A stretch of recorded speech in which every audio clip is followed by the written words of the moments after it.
Good morning, children. How are you all? Are you all happy? Are you all happy to learn EVS? Yes? Then let's start our class. Okay. Last class we have learned hands that reap virtue. That means നന്മ വിളയിക്കും കൈകൾ, isn't it? നമ്മളതുപോലെ പഠിച്ച് നമ്മൾ in our daily life we approach for many people for different needs. അല്ലേ? To fulfill our needs we approach many people in our daily life, isn't it? ഇന്ന് നമ്മൾ പഠിക്കാൻ പോകുന്നത് നമ്മുടെ ചുറ്റുപാടുമുള്ള കുറച്ച് തൊഴിലുകൾ, ഓക്യുപ്പേഷൻസ്. അത് ഏതൊക്കെയാണെന്ന് നമുക്ക് കാണാം. നമ്മുടെ ചുറ്റിലുള്ള കുറച്ച് ഓക്യുപ്പേഷൻസ് ഏതൊക്കെയാണെന്ന് നമുക്കിന്ന് കാണാം. ഏതൊക്കെയാണ് നമ്മുടെ നാട്ടിലുള്ളത്, ഏതൊക്കെയാണ് നമ്മുടെ നാട്ടിലില്ലാത്തത് നമുക്കൊന്ന് കണ്ടുപിടിക്കാം. Okay, page number 89. ടെക്സ്റ്റ് ഒന്ന് തുറന്നേ. ഓക്യുപ്പേഷൻസ് മീൻസ് തൊഴിലുകൾ. Let us see now. I'll read for you. Take a look at some of the occupations in our state. Write down in your environment diary those that are seen in your areas from the list. Okay, നമ്മുടെ നാട്ടിലുള്ള ചില തൊഴിലുകൾ ശ്രദ്ധിക്കുക. ഇവയിൽ ഏതൊക്കെയാണ് നിങ്ങളുടെ പ്രദേശത്തുള്ളതെന്ന് നിങ്ങളുടെ environment ബുക്കിൽ എഴുതണം. Okay, treating patients, that means രോഗികളെ ചികിത്സിക്കുക. അത് നമ്മുടെ നാട്ടിലുണ്ടോ? യെസ്. മേക്കിംഗ് മഡ് വെസൽസ്, മൺപാത്രം നിർമ്മിക്കുക. അതുകൊണ്ട് നമ്മുടെ നാട്ടിൽ ഉണ്ടെങ്കിൽ നിങ്ങൾ എഴുതണം. മേക്കിംഗ് കൊയർ, ദാറ്റ് മീൻസ് കയർ നിർമ്മിക്കുക, കയർ നിർമ്മാണം. വീവിങ് ബാസ്ക്കറ്റ് മീൻസ് എന്താണ്? കുട്ടകളും മുറവ് അങ്ങനെയുള്ള സാധനങ്ങളൊക്കെ നെയ്തുണ്ടാക്കുക. നെയ്തുണ്ടാക്കുന്നത്. ദെൻ വീവിങ് ബാസ്ക്കറ്റ്, മുറം എക്സെട്ര. വീവിങ് ബാസ്ക്കറ്റ്, മുറം മീൻസ് അരിയൊക്കെ നമ്മൾ ക്ലീൻ ചെയ്യാൻ വേണ്ടി നമ്മൾ ഉപയോഗിക്കുന്ന ഒരു സാധനമില്ലേ, അതിന് മുറം എന്ന് പറയുന്നത്. Okay, making snacks, that means പലഹാരം നിർമ്മിക്കൽ. ടീച്ചിങ് മീൻസ് എല്ലാവർക്കും അറിയാം, അഗ്രികൾച്ചർ, കൃഷി. ദെൻ വുഡ് വർക്ക് കാർപ്പൻട്രി എന്ന് പറയുന്നത് മരപ്പണി. Okay, ensuring law and order, that means ക്രമസമാധാന പാലനം. എല്ലായിടത്തും പിന്നെ സമാധാനം നിലനിർത്താൻ വേണ്ടി പ്രയത്നിക്കുക. അതൊക്കെ ആ ക്രമസമാധാന പാലനം ആര് ചെയ്യുന്നതൊക്കെ അറിയാമല്ലോ, പോലീസുകാരൊക്കെ അല്ലേ അവർ ചെയ്യുന്നത്. ഓക്കെ, അതുപോലെ ഭരണകർത്താക്കൾ, പോലീസുകാരുടെ പ്രത്യേക ഡ്യൂട്ടിയാണത്. എന്താണ്? ക്രമസമാധാന പാലനത്തിൽ അവരുടെ ഡ്യൂട്ടിയാണത്. എല്ലായിടത്തും ക്രമസമാധാനം പാലിക്കുന്നുള്ള അത് അവരുടെ ഡ്യൂട്ടിയാണ്. ഇതിനെന്തെങ്കിലും വീഴ്ച വന്നു കഴിഞ്ഞാൽ അവരവിടെ എത്തും, അതിന് വേണ്ടുന്ന നടപടി അവരെടുക്കും. ഇതിനെതിരായി ക്രമസമാധാന പാലനത്തിനെതിരായി ആരെങ്കിലും പ്രവർത്തിച്ചു കഴിഞ്ഞാൽ അവരെ അറസ്റ്റ് ചെയ്യും. പിന്നെ വേണ്ടുന്ന കാര്യങ്ങളെല്ലാം അവർ ചെയ്യും. തുടർന്നുള്ള പണികളെല്ലാം അവർ ചെയ്യും. ഓക്കെ, മേക്കിംഗ് ഗോൾഡ് ഓർണമെൻറ്റ്സ്, സ്വർണ്ണം ഉണ്ടാക്കുക, സ്വർണ്ണപ്പണിയിൽ ഏർപ്പെടുക. ഡ്രൈവിംഗ് വെഹിക്കിൾസ്, വാഹനം ഓടിക്കുക. വീവിങ് ക്ലോത്ത്, തുണി നെയ്യുക. കൺസ്ട്രക്റ്റിംഗ് ബിൽഡിങ്സ്, കെട്ടിടം നിർമ്മിക്കൽ. മെൻഡിങ് ഷൂസ്, ഷൂ നിർമ്മാണം, ചെരുപ്പ് തുന്നൽ, അങ്ങനെ തുന്നുക. ദെൻ ഫിഷിംഗ്, മീൻപിടുത്തം. റബ്ബർ ടാപ്പിംഗ് എല്ലാവർക്കും അറിയാം. Making furniture, that means furniture ഉണ്ടാക്കുക. ബ്രേക്കിംഗ് റോക്സ്, പാറ പൊട്ടിക്കുക. പ്ലക്കിംഗ് ടീ ലീവ്സ്, തേയില നുള്ളൽ. Arguing cases, that means case വാദിക്കുക. അത് ആടുജോലിയെ കേസ് വാദിച്ച് അവർ കക്ഷിയെ ജയിപ്പിക്കുക എന്നുള്ള ആടുജോലിയാണ്. അഡ്വക്കേറ്റ്സ്, വക്കീലന്മാരുടെ ജോലിയാണ് arguing cases. Making candle sticks, മെഴുകുതിരി നിർമ്മാണം. ടേക്കിംഗ് ഫോട്ടോഗ്രാഫ്, ഫോട്ടോ എടുക്കൽ. ഡിസ്ട്രിബ്യൂട്ടിംഗ് ന്യൂസ് പേപ്പേഴ്സ്, പത്രവിതരണം. റിപ്പയറിംഗ് വെഹിക്കിൾസ്, വാഹനം നന്നാക്കൽ.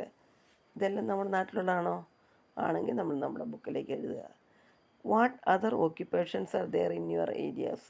Not them down. വേറെ എന്തെല്ലാം തൊഴിലുകളാണ് നമ്മുടെ നാട്ടിലുള്ളത്? അത് നമ്മൾ കണ്ടെത്തി എഴുതണം. ഓക്കെ, നെക്സ്റ്റ് പേജ് എടുത്തേ മക്കൾ. പേജ് നമ്പർ ഏതാണ്? Page number 90. പേജ് നമ്പർ 90 എടുത്തെല്ലാവരും? എടുത്തല്ല? I'll read for you. Okay, you have not seen that there are different types of occupations in our land. നമ്മൾ കണ്ടു നമ്മുടെ നാട്ടിൽ വിവിധ തരം തൊഴിലുകളുണ്ടെന്ന് നമ്മളെല്ലാവരും മനസ്സിലാക്കിയല്ലേ. Occupations are essential for us to make a living. അതെ, തൊഴിലുകൾ, ഉപജീവനത്തിൽ തൊഴിലുകൾ ആവശ്യമാണ്. ജീവിക്കാൻ വേണ്ടി നമ്മൾ തൊഴിൽ ചെയ്യണത് അത് വളരെ ഇമ്പോർട്ടൻ്റ് ആണ്. It is when all people engage in occupations that the country develops. Yes, എല്ലാവരും തൊഴിൽ ചെയ്യുമ്പോഴാണ് നമ്മുടെ നാട്ടിന് എന്തുണ്ടാവുക? ഉയർച്ച, പുരോഗതി ഉണ്ടാകുക. എല്ലാവരും ജോലി ചെയ്താൽ മാത്രമാണ് നാടിന് ഉയർച്ച ഉണ്ടാകത്തുള്ളൂ. പിന്നെ we need the service of people engage in different occupations. അതെ, വിവിധ തൊഴിലുകൾ ഏർപ്പെടുന്നവരുടെ സേവനം നമുക്ക് ആവശ്യമാണല്ലേ. അത് വളരെ അത്യാവശ്യമാണ്. Therefore all occupations equal important. അതുകൊണ്ട് എല്ലാ തൊഴിലുകളും ഒരുപോലെ പ്രധാനപ്പെട്ടതാണ്. എല്ലാ തൊഴിലുകളും ഒരുപോലെ പ്രധാനപ്പെട്ടതാണ്. Therefore all occupations are equally important. ഒരേപോലെ തുല്യമാണ്, എല്ലാ ജോലികളും ഒരുപോലെ തുല്യമാണെന്ന്. ഓക്കെ, ത്രൂ മെനി ഹാൻഡ്സ്, പല പല കൈകളിലൂടെ ഒരു കാര്യം പൂർത്തിയാകണമെങ്കിൽ ഒരുപാട് പേരുടെ സഹായം വേണം. നമുക്ക് നോക്കാം എന്തെല്ലാം കാര്യങ്ങൾ അങ്ങനെ ത്രൂ മെനി ഹാൻഡ്സിൽ കൂടെ പോകുന്നു. പലരുടെയും കൈകളുടെ സഹായത്തിൽ ഏതെല്ലാം പണികളാണ് പൂർത്തിയാക്കുന്നത് നമുക്ക് നോക്കാമല്ലോ. ഏതെല്ലാം കാര്യങ്ങളാണ് നമ്മൾ പൂർത്തിയാക്കുന്നത് നമുക്ക് നോക്കാം. Through many hands. Have you seen paddy cultivation? How beautiful are the paddy fields full of Stokes. മക്കളെ, നിങ്ങൾ നെൽകൃഷി കണ്ടിട്ടുണ്ടോ? ഉണ്ടോ? കതിരണിഞ്ഞ് നിൽക്കുന്ന നെൽപ്പാടം കാണാൻ എന്ത് ഭംഗിയാണ്. Have you seen paddy cultivation? നെൽകൃഷി കണ്ടിട്ടുണ്ടോ? How beautiful are the paddy fields full of stalks. That means കതിരണിഞ്ഞ് നിൽക്കുന്ന നെൽപ്പാടം കണ്ടിട്ട് ഇങ്ങനെ കതിരുകൾ ഇങ്ങനെ അണിഞ്ഞ് നിൽക്കുന്നത് കണ്ടിട്ടുണ്ടോ? Are there paddy fields in your locality? നിങ്ങളുടെ പ്രദേശത്ത് നെൽപ്പാടങ്ങളുണ്ടോ? Have you ever thought that the rice brought to our schools for lunch is from such paddy fields? Have you ever thought that the rice brought to our schools or house for lunch or supper is from such paddy fields? നിങ്ങൾ എന്തെങ്കിലും വിചാരിച്ച് നിങ്ങളുടെ സ്കൂളിൽ കിട്ടുന്ന ഉച്ചഭക്ഷണം അല്ലെങ്കിൽ നിങ്ങളുടെ വീട്ടിൽ കഴിക്കുന്ന ഫുഡ് ഇങ്ങനെയുള്ള പാഡി ഫീൽഡിൽ നിന്ന് കിട്ടുന്ന നിങ്ങൾ എപ്പോഴെങ്കിലും ഓർത്തിട്ടുണ്ടോ? ഉണ്ടോ? ഇല്ല. What are the stages of paddy cultivation? കൃഷിയുടെ വിവിധ ഘട്ടങ്ങൾ ഏതൊക്കെയാണ്? പാഡി കൾട്ടിവേഷൻ്റെ വിവിധ സ്റ്റെപ്പുകൾ. ഒന്നാമത്തെ ജോലി എന്താണ്? Preparing the field. That means നിലം നല്ല വൃത്തിയാക്കുക. പ്രിപ്പയറിങ് ദ ഫീൽഡ്, പാടി നടാൻ വേണ്ടി ആ നിലം നല്ലപോലെ വൃത്തിയാക്കുക. നെക്സ്റ്റ് എന്താണ്? Sowing seeds. ദാറ്റ് മീൻസ് എന്താണ്? വിത്ത് വിതയ്ക്കുക, സോയിങ് സീഡ്സ്. അടുത്ത ജോലി എന്താണ്? പ്ലാന്റിങ് സീഡ്ലിങ്സ് എന്ന് പറഞ്ഞാൽ എന്താണ്? വിത്ത് വിതച്ച് മുളച്ച് വരുമ്പോൾ ഞാറ് പറിച്ച് നടും. എല്ലാം കൂടി അത് മാറ്റി മാറ്റി നടും. പ്ലാന്റിങ് സീഡ്ലിങ്സ്, കുഞ്ഞ് തൈ പറിച്ച് മാറ്റി മാറ്റി നടും. പ്രൊവൈഡിങ് വാട്ടർ ആൻഡ് മെന്യൂർ, വെള്ളവും വളവും കൊടുക്കും. വീഡിങ് മീൻസ് അതിലെ കളകളൊക്കെ പറിച്ച് നമുക്ക് വേണ്ടാത്ത ചപ്പെല്ലാം പറിച്ച് കളയുക, കള പറിച്ച് കളയുക. ഹാർവെസ്റ്റിംഗ്, നെല്ല് കൊയ്യുക. എല്ലാം വിളഞ്ഞ് എല്ലാം മൂത്ത് കഴിയുമ്പോൾ നെല്ല് കൊയ്യണം, ഹാർവെസ്റ്റിംഗ്. നെക്സ്റ്റ് ത്രഷിങ് മീൻസ് എന്താണ്? കറ്റ മെതിക്കുക. അതിൽ നിന്നെല്ലാം കൊയ്തെടുത്ത് കഴിഞ്ഞ് നമ്മളിങ്ങനെ കൂട്ടിയിട്ട് ഇപ്പം മെഷീനുണ്ട്. പണ്ടൊക്കെ നമ്മൾ ചവിട്ടി മെതിക്കുമായിരുന്നു. ഇപ്പോൾ അതെല്ലാം മെഷീൻ്റെ പ്രവർത്തനത്തോടെയാണ് നമ്മൾ ചെയ്യുന്നത്. Threshing. How many people might have work for this? എത്ര ആൾക്കാർ ഈ ജോലി ചെയ്തിട്ടുണ്ടാവും? എത്ര പേര് കൂടിയായിരിക്കും ഇതെല്ലാം ചെയ്തിട്ടുണ്ടാവും? കുറേ പേരുണ്ടാവും അല്ലേ? ഒത്തിരി പേരുണ്ട് ഈ ഒരു ജോലി ചെയ്യാൻ വേണ്ടല്ലേ. കണ്ടോ? നോക്കിയാൽ പിക്ചർ കണ്ടോ? അതുകൊണ്ട് ആദ്യമേ പാഡി ഫീൽഡ് കണ്ടോ? ഒരു പച്ച പിക്ചർ കണ്ടോ? ഗ്രീൻ കളറിൽ. അവിടെ എല്ലാവരും ഞാറ് നടുന്നത് കാണാം. പിന്നെ അത് നട്ട് കതിരണിഞ്ഞ് അതിനുശേഷം എല്ലാവരും കൊയ്ത് കഴിഞ്ഞെല്ലാം കൂട്ടിയിട്ട് ചവിട്ടി മെതിച്ച് ത്രഷ് ചെയ്തെല്ലാം കൂട്ടിയിരിക്കുന്നത് കണ്ടു. നെക്സ്റ്റ് പേജ് ഒന്ന് എടുത്ത മക്കൾ, പേജ് നമ്പർ 91 എടുത്ത് വന്നാൽ കുറച്ച് പിക്ചേഴ്സൊക്കെ കൊടുത്ത് നമുക്ക് നോക്കാം എന്തെല്ലാം വന്ന്. 91 എടുത്തല്ലോ എല്ലാവരും. The hard work of many more workers are required if the paddy harvested in fields should reaches in the form of rice. മക്കളെ, the hard work of many more workers are required if the paddy harvested in fields should reaches in the form of rice. മക്കളെ നോക്കി, പാടത്ത് വിളയുന്ന ഫീൽഡിൽ വിളയുന്ന നെല്ല് അരിയായി നമ്മുടെ കൈകളിലെത്തുന്നതിന് ഇനിയും എത്ര തൊഴിലാളികളുടെ സേവനം ആവശ്യമാണെന്നറിയാവോ? എത്ര തൊഴിലാളികളുടെ അധ്വാനം ആവശ്യമാണെന്നറിയാവോ മക്കൾക്ക്? Can you identify the work of the people shown in the pictures below? താഴെ കൊടുത്ത ചിത്രങ്ങൾ കാണുന്ന എന്തെല്ലാം തൊഴിലുകളാണ് ചെയ്യുന്നത് കണ്ടെത്താമോ? നോക്കുക, ആദ്യത്തെ പിക്ചർ നോക്കി. ത്രഷ് ചെയ്ത നെല്ല് കൂട്ടി അതെന്ത് ചെയ്യുന്നു? അതെടുത്ത് എന്ത് ചെയ്യുന്നേ? അളന്നൊരു ചാക്കിലേക്ക് ഇടുന്നു, പാക്ക് ചെയ്യുക അല്ലേ? അരി ആ നെല്ലെല്ലാം കൂടെ അളന്ന് പാക്ക് ചെയ്ത് ഒരു ചാക്കിലിട്ടിട്ട് പാക്ക് ചെയ്യുന്നു. ഓക്കെ, നെക്സ്റ്റ് എന്താ ചെയ്യുന്നത്? നെല്ല് മെഷീനിലിട്ട് കുത്തുക. പണ്ട് നമ്മൾ കാലും കൊണ്ടൊക്കെ ചവിട്ടി മെതിച്ചൊക്കെ കല്ലുള്ള കുഴിയിലിടും. ഒരക്കുഴി എന്ന് പറയും. ഒരക്കുഴിയിലിട്ടിട്ട് ഇടിച്ചിടിച്ചൊക്കെ ഒത്തിരി അധ്വാനം. ഇപ്പം മെഷീൻസ് ഉണ്ട്, അവിടെ കൊണ്ടുപോയി നമ്മളിട്ടിട്ട് എന്ത് ചെയ്യും? അത് നെല്ല് കുത്തിയെടുക്കും. നെല്ല് അരിയും അതിൻ്റെ തോടെല്ലാം കളയും. നെല്ലിൻ്റെ പുറന്തോട് കളഞ്ഞിട്ട് കവറിങ് കളഞ്ഞ് നമ്മൾ അതിൻ്റെ അരി മാത്രം നമ്മളെടുക്കും. നെല്ല് കുത്തുന്നു അല്ലേ? നെല്ല് കുത്തുന്നു. അടുത്ത പിക്ചർ എന്താണ്? അത് ഇങ്ങനെ കൊണ്ട് തലച്ചുമടായിട്ട് കൊണ്ട് വണ്ടിയെ കയറ്റുന്നു. ട്രാൻസ്പോർട്ട് ചെയ്യണം അങ്ങനെ. പിന്നെ എന്ത് ചെയ്യുന്നു? അത് ആ കടയിൽ വിൽക്കുന്ന കാണുന്നല്ലേ? Selling in the shop, selling rice in shops, കടയിൽ വിൽക്കുന്നു. ഇതിനൊക്കെ നോക്കിയപ്പോൾ എത്ര ആൾക്കാരുടെ സേവനമാണ് ഇതിന് ഓരോന്നിനും വേണ്ടത്. ഇതൊക്കെ പിടികിട്ടിയോ? ഒരുപാട് പേര് ഇതിനു വേണ്ടി പണിയെടുക്കുന്നുണ്ടല്ലേ? കുറേ ആൾക്കാരുടെ സേവനം ഇതിനാവശ്യമാണ്. നോക്കി എത്ര പേര് ഓരോ കാര്യത്തിന് പണിയെടുക്കുന്നതെന്ന്. മക്കൾക്ക് എന്തെങ്കിലും പിടികിട്ടിയോ? നെക്സ്റ്റ് പേജിൽ അടുത്തേ.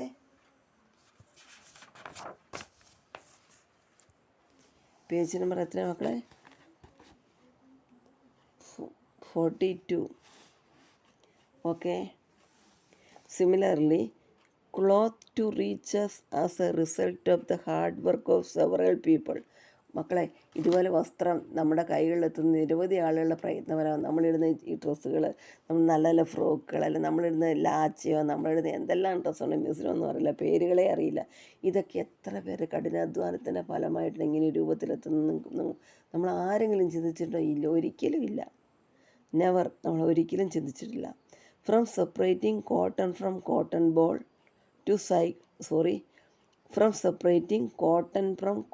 ball to dyeing clothes and taking them to shops. Cloth making involves many stages. മക്കളെ നോക്കിയേ, ഇത് എത്ര പേരുടെ പ്രയത്നത്തിൻ്റെ ഫലമായി നമ്മൾ ഇട്ടിരിക്കുന്ന ഡ്രസ്സ് ഉണ്ടാകുന്ന നമ്മൾ നോക്കിയോ? ഈ കോട്ടണിൽ നിന്ന് നമ്മൾ എന്തെടുക്കും? നമ്മൾ അതിൻ്റെ കോട്ടൺ വേർതിരിക്കും. എന്നിട്ട് പിന്നെ എന്ത് ചെയ്യും? ആ തുണി കോട്ടൺ വേർതിരിച്ച് അതിൽ കളറ് മുക്കി അതുപോലെ തന്നെ ഓരോ പണി ചെയ്ത് വസ്ത്രം ആയിട്ട് ഒരു ക്ലോത്തായിട്ട് കടയിലേക്ക് എത്തുമ്പോഴേക്കും എത്ര പേര് ഇതിനുവേണ്ടി പ്രയത്നിച്ചിട്ടുണ്ടാവും? എത്ര പേരുടെ അധ്വാനം ഇതിനുണ്ടായിട്ടുണ്ടാകും ഇല്ലേ? Similarly cloth to reaches as a result of the hard work of several people. നമ്മുടെ ഡ്രസ്സ് ഈ പരുവത്തിലാകാൻ വേണ്ടി എത്ര പേര് കഠിനാധ്വാനം ചെയ്തിട്ടുണ്ടാവും? From separating cotton from cotton ball to dyeing cloth and taking them to shops. Cloth making involves many stages. കേട്ട മക്കളെ? പിന്നെ പരുത്തിയിൽ നിന്ന് അല്ലെങ്കിൽ കോട്ടണിൽ നിന്ന് പഞ്ഞി വേർതിരിക്കുന്നത് മുതൽ വസ്ത്രത്തിൽ ചായം മുക്കി തുണിക്കടയിൽ എത്തുന്നത് വരെ വസ്ത്രം ക്ലോത്ത് മേക്കിങ് പല സ്റ്റേജിലൂടെ കടന്നു പോകുന്നു. ഇതിനുവേണ്ടി പല ആൾക്കാർ പ്രയത്നിക്കുന്നു. പല ആൾക്കാരുടെ പ്രയത്നം ഇതിൻ്റെ പിന്നിലുണ്ട്. പല സ്റ്റേജിലൂടെ പോകുമ്പോൾ പല ആൾക്കാരുടെ സേവനം ഇതിനാവശ്യമാണ്. ഒരുപാട് പേരുടെ സേവനം നമുക്കിതിനാവശ്യമാണ്. ഓക്കെ, നോക്കാതിന് ഒരു ഡ്രസ്സ് ഉണ്ടാകാൻ എന്തെല്ലാം നമ്മൾ ചെയ്യണം? ആദ്യമേ എന്ത് ചെയ്യണം? കോട്ടൺ കൾട്ടിവേഷൻ, നമ്മൾ പരുത്തി കൃഷി ചെയ്യണം. നമ്മൾ ഒരു ക്ലോത്ത് ഉണ്ടാകാൻ വേണ്ടി, തുണി ഉണ്ടാകാൻ വേണ്ടി, നമ്മൾ ഇട്ട് ഡ്രസ്സ് ഉണ്ടാകാൻ വേണ്ടി നമ്മൾ ആദ്യം എന്ത് ചെയ്യണം? പരുത്തി കൃഷി ചെയ്യണം. കോട്ടൺ കൾട്ടിവേഷൻ അത് കഴിഞ്ഞ് എന്ത് ചെയ്യണം? നമ്മൾ കളക്റ്റിംഗ് കോട്ടൺ, പഞ്ഞി ശേഖരിക്കണം. പിന്നെ ആ പഞ്ഞി എന്ത് ചെയ്യണം? നമ്മൾ സ്പിന്നിങ് കോട്ടൺ, നൂലാക്കണം. നമ്മൾ ആദ്യമേ പിന്നെ കോട്ടൺ കൾട്ടിവേറ്റ് പരുത്തി കൃഷി ചെയ്യണം. അത് കഴിഞ്ഞ് അതിൽ നിന്ന് എന്ത് ചെയ്യണം? കളക്റ്റിംഗ് കോട്ടൺ, പഞ്ഞി ശേഖരിക്കണം.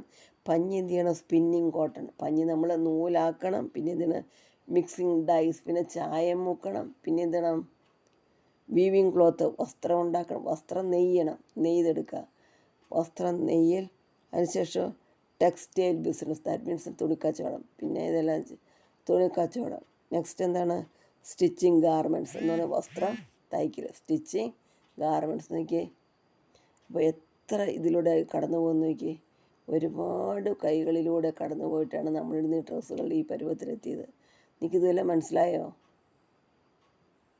അതുപോലെ തന്നെ നമ്മൾ നിത്യജീവിതത്തിൽ നമ്മൾ ഉപയോഗിക്കുന്ന ഓരോ സാധനങ്ങളും ഓരോ പ്രോഡക്റ്റും വിവിധ തൊഴിൽ മേഖലയിലൂടെ കടന്നു പോകുന്ന ഓരോ സാധനങ്ങളും, അണ്ടർസ്റ്റാൻഡ്? എല്ലാ സാധനങ്ങളും പലരുടെ കൈകളിലൂടെ പല തൊഴിൽ മേഖലയിലൂടെ കടന്നു പോകാൻ ഉപയോഗിക്കുന്ന ഓരോ വസ്തുക്കളും. മനസ്സിലായോ നിങ്ങൾക്ക്? യെസ്, വായിച്ച് നോക്കണം കേട്ടോ. മിസ് ഇവിടെ നിർത്തിയേക്കാം. Let me stop here.